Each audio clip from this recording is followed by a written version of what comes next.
सुनिए, अभिषेक का फोन आया था। निशा की शादी है, अगले महीने सबको आने को कह रहा था। देर रात अपने कंपनी से लौटे आनंद को खाना परोसते हुए सुगंधा ने औपचारिक सूचना दी। ठीक है, तुम और नैना हो आना, मेरा जाना तो जरा मुश्किल होगा। कुछ रुपए पैसे की जरूरत हो तो पूछ लेना, आखिर छोटा भाई है तुम्हारा। आनंद ने डाइनिंग टेबल पर बैठते हुए कहा। रुपए पैसे की जरूरत होगी तभी इतने दिन पहले फोन किया है, वरना लड़का देखने से पहले तो सलाह नहीं ली। सुगंधा ने मुंह बिचकाते हुए कहा। सुगंधा का अपने मायके में भरा पूरा परिवार था।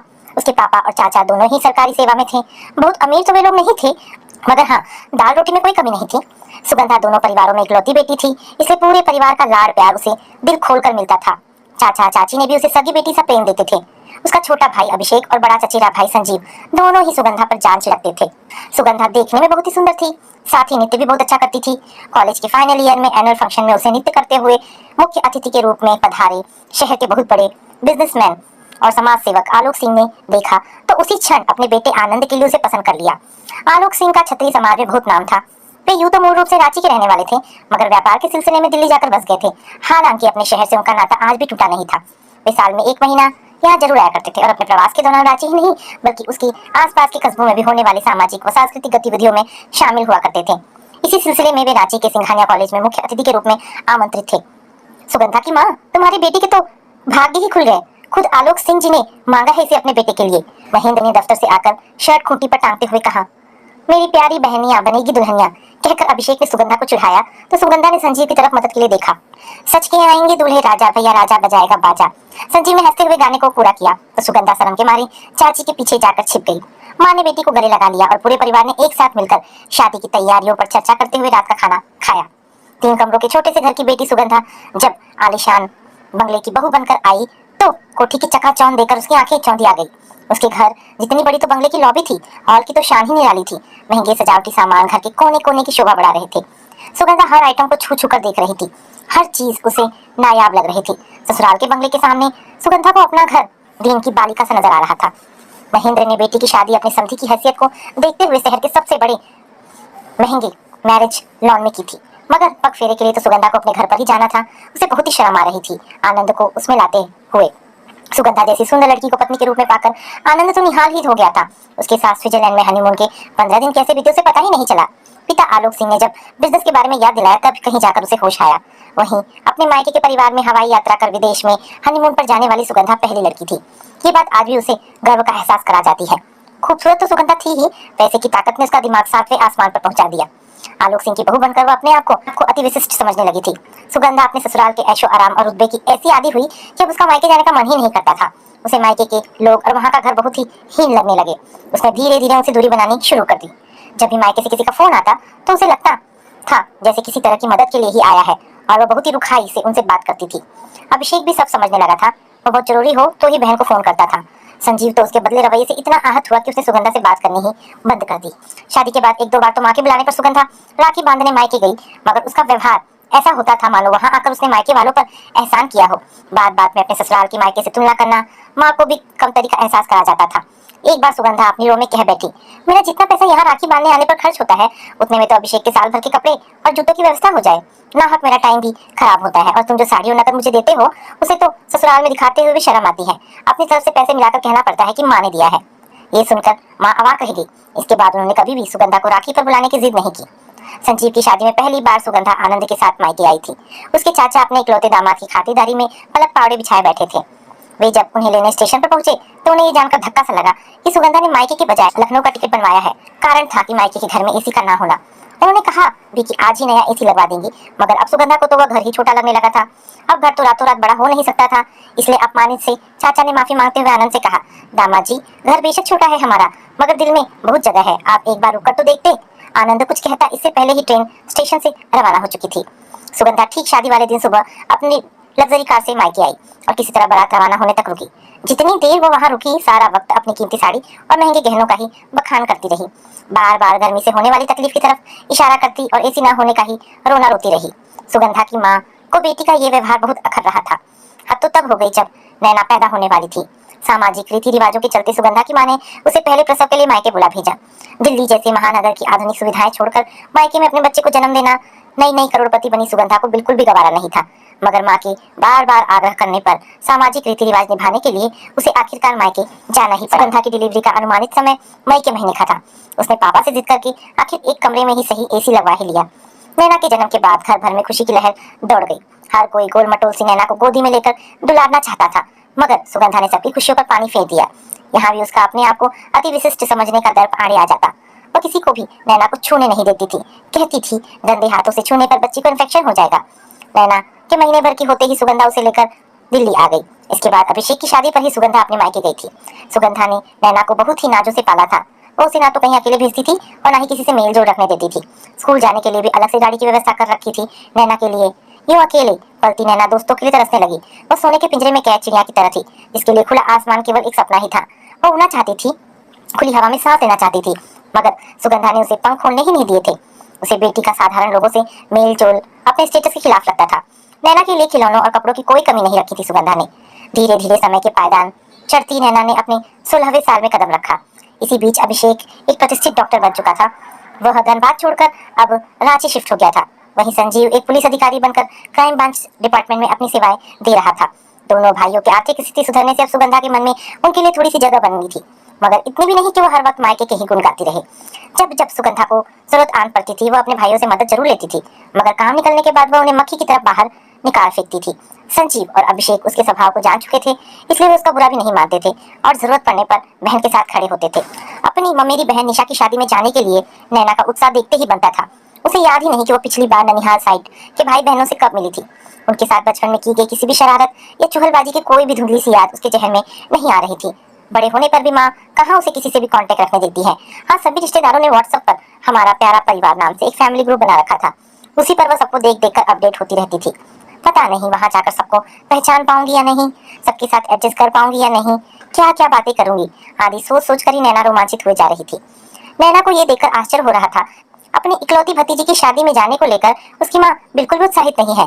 जहाँ नैना ने महीने भर पहले से ही शादी में पहने जाने वाले कपड़ों, फुटवेयर और मैचिंग ज्वेलरी की शॉपिंग करनी शुरू कर दी थी, वहीं सुगंधा अभी तक उदासीन बैठी थी। उसने माँ से कहा था, मगर सुगंधा ने यह कहकर उसके उत्साह पर पानी फेर दिया कि अभी तो बहुत दिन बाकी है, कर लेंगे तैयारी, शादी ही तो हो रही है, इसमें क्या अनोखी बात है।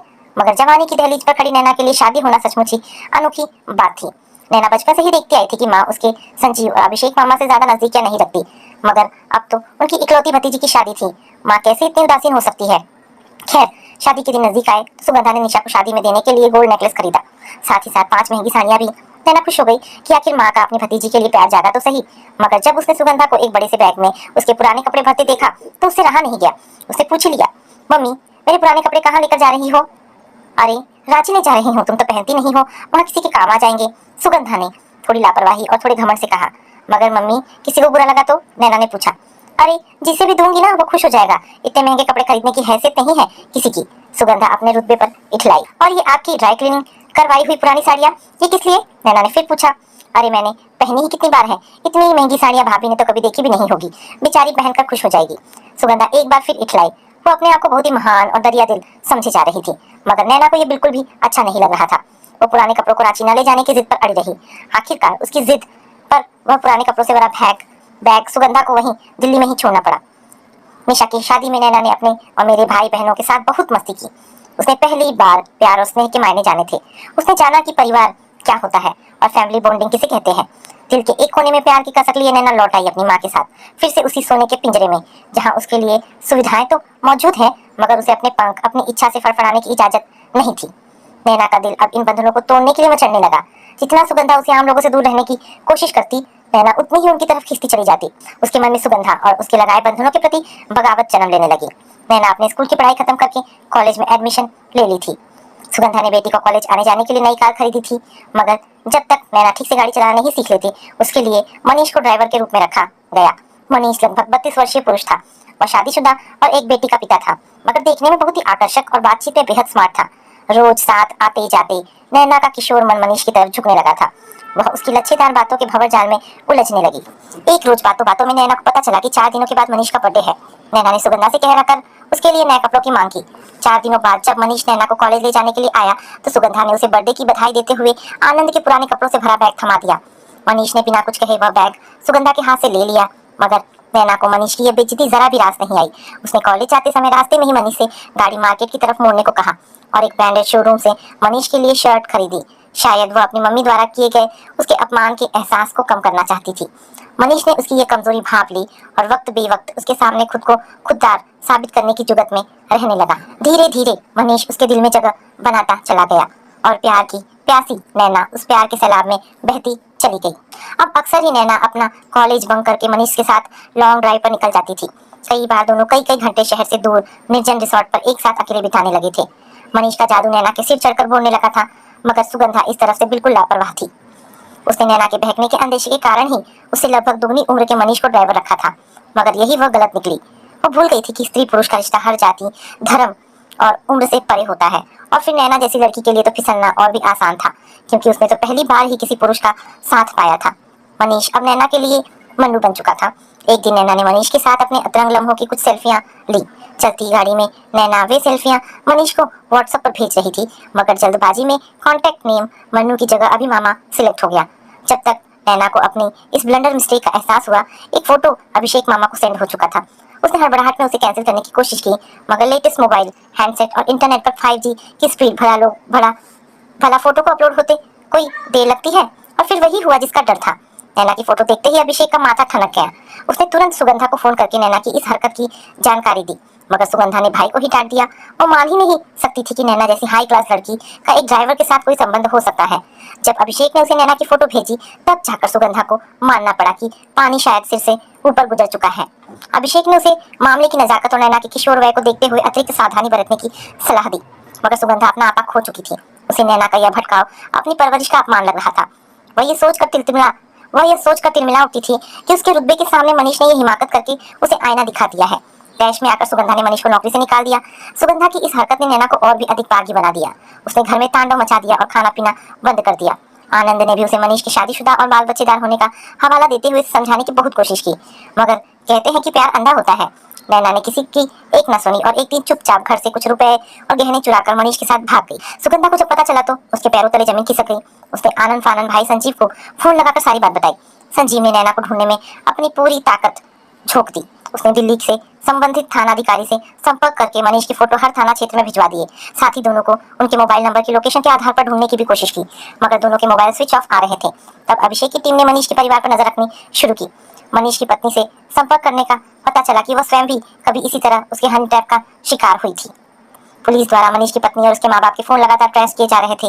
नैना के नाम को इस सारे घटनाक्रम में गुप्त ही रखा गया था। आखिरकार पुलिस की मेहनत रंग लाई और लगभग 1 महीने की भागदौड़ के बाद नैना को मनीष के साथ इंदौर के रेलवे स्टेशन से गिरफ्तार कर लिया गया। नैना के साथ लाए पैसे जब खत्म हो गए तो मनीष ने उसके सारे गहने बेच दिए। सब कुछ खत्म होने के बाद अब वह नैना को ही बेचने की जुगाड़ में था कि पकड़ा गया। मामा को देखते ही घबराई हुई नैना दौड़कर उससे लिपट गई। अब तक उसके सिर से भी मनीष के प्यार का बुखार उतर चुका था। संजीव नैना को लेकर दिल्ली पहुंचा और उसे सही सलामत सुगंधा को सौंप दिया।